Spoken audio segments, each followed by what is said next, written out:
Many world leaders have expressed their support for a United Nations Security Council resolution calling for an immediate ceasefire in Gaza. While the resolution received unanimous support from 14 council members, the United States abstained from the vote on Monday, citing concerns over the absence of condemnation for Hamas.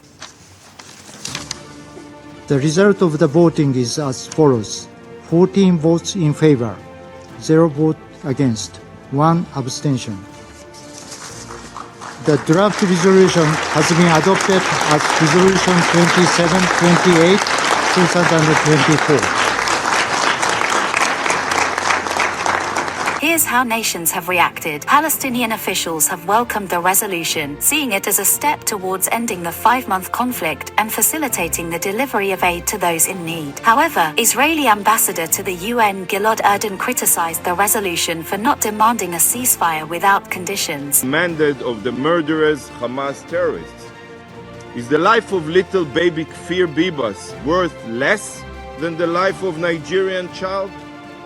Sadly, it's for the same reason why you can condemn terror attacks in Russia and Iran, but not in Israel. To this council, Israeli blood is cheap. This is a travesty, and I'm disgusted. Thank you, Mr. President.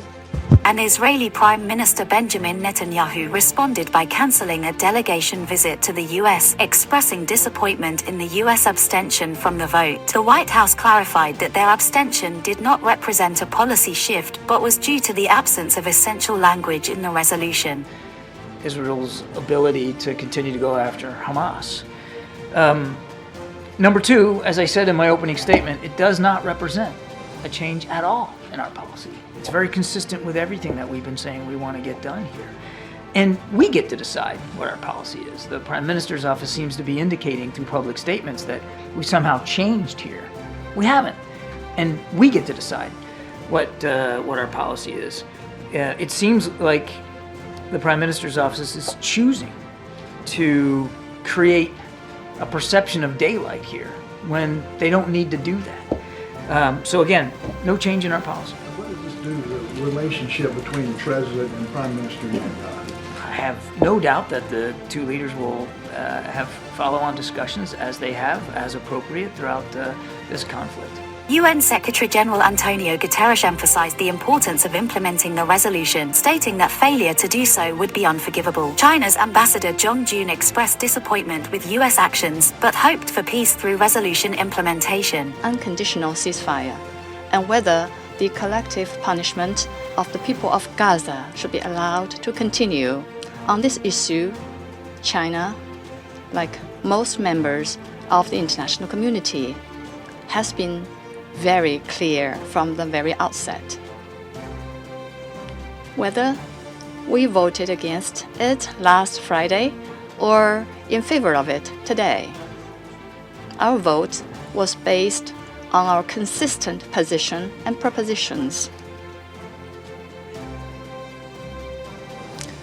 After repeated vetoes of the Council actions, the United States finally decided to stop obstructing the Council's demand for an immediate ceasefire. Despite all this, the U.S. still tried to find all kinds of excuses and made accusations against China. The eyes of the international community are open and discerning. The accusations of the U.S. are untenable. On the contrary, it's because of China and other countries concerned, because of our upholding of principles and justice, then we force the U.S. to realize that it cannot continue to obstruct the efforts of the Council to move in the right direction and take the decisive step. And justice will prevail in the end. Mr. President, nearly 6 months after the outbreak of the Gaza conflict, over 32,000 innocent civilians have lost their lives. For the lives that have already perished, the Council resolution today comes too late. But for the millions of people in Gaza who remain mired in an unprecedented humanitarian catastrophe, this resolution, if fully and effectively implemented, could still bring long-awaited hope. Russia's ambassador Vasily Alexievich Nebenzia also expressed hope for peace, but voiced disappointment with the resolution's wording. Thus, the Council must continue to work on achieving a permanent ceasefire. We also note what is contained in the resolution, the demand for an immediate and unconditional release of the hostages. On the 22nd of March, there was another very tragic day in the history of the Security Council when, through intrigues and blackmail, they tried to put us on the wrong path and to coerce us to adopt a document that not only didn't contain a demand or at least a call for a ceasefire, but essentially was presented, as the permanent representative of Algeria said on that day, as a license for the further killing of Palestinians. Neither we nor our Algerian and Chinese colleagues could allow that. From the first day of the escalation in the Palestinian-Israeli conflict zone, the Russian delegation has been calling upon members of the Security Council to respond to the unprecedented upsurge in violence with precise and an unambiguous demand for an immediate, permanent ceasefire in the Gaza Strip. In so doing, fulfilling its mandate for the maintenance of international peace and security. Today, during the vote on our amendment, we once again saw the true face of our colleagues on the Security Council, and we realized who truly wants to end rather than suspend the inhumane Israeli operation. France's ambassador Nicolas de Rivière welcomed the resolution's passage, stressing the need for immediate action for lasting peace. France welcomes the adoption of Resolution 2728. More than 5 months after the beginning of the crisis in Gaza, caused by the terrorist attack waged by Hamas, it was high time for the Security Council to act. It was high time for it to establish a ceasefire. It was high time for it to demand the release of hostages. It was high time for it to call for comprehensive humanitarian access and mass aid at a time when famine is rife in Gaza.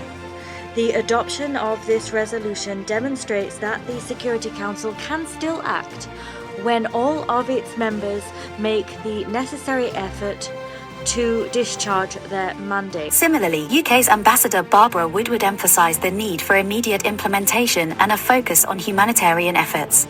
The resolution sends a clear and united message on the need for international humanitarian law to be upheld and for aid to be scaled up urgently, including the lifting of all barriers impeding its delivery. Algeria's representative Amar Benjama expressed gratitude for the resolution's adoption, calling for an end to ongoing massacres.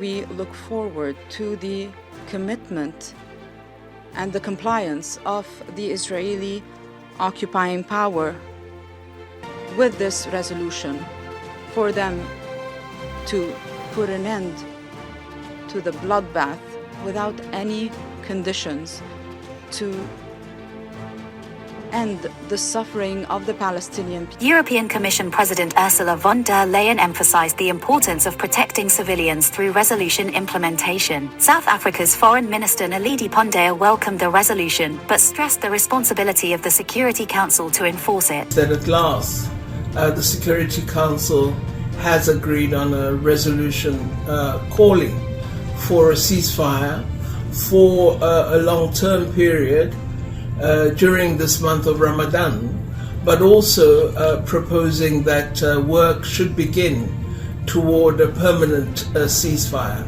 I think this is a welcome resolution, and now the ball is in the court of the Security Council because they'll be tested as to their ability to ensure adherence to the resolution. But on having agreed a resolution, having tabled it and passed by the majority of the members, this is certainly an encouraging step. Spain's Prime Minister Pedro Sanchez applauded the resolution, emphasizing the need for a two-state solution. Outgoing Dutch Prime Minister Mark Rutte also welcomed the resolution, emphasizing the importance of stopping violence and providing humanitarian aid. Turkey's Foreign Affairs spokesperson Onku Keseli saw the resolution as a positive step and urged Israel to comply. Australian Foreign Minister Penny Wong called for compliance from all parties, emphasizing the need for humanitarian aid access. Additionally, Pakistan called for expeditious implementation of the Security Council resolution adopted.